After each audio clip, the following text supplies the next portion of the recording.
those eggs are not fertilized. Thus, brooding is not an option.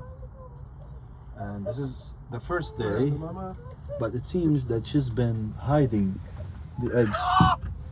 She's been hiding the eggs for a little bit, for quite a bit, maybe for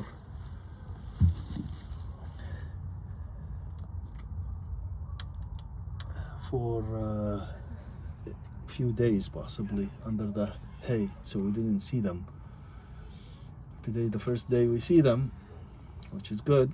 So we're gonna get them all, and we're gonna let her go. Okay.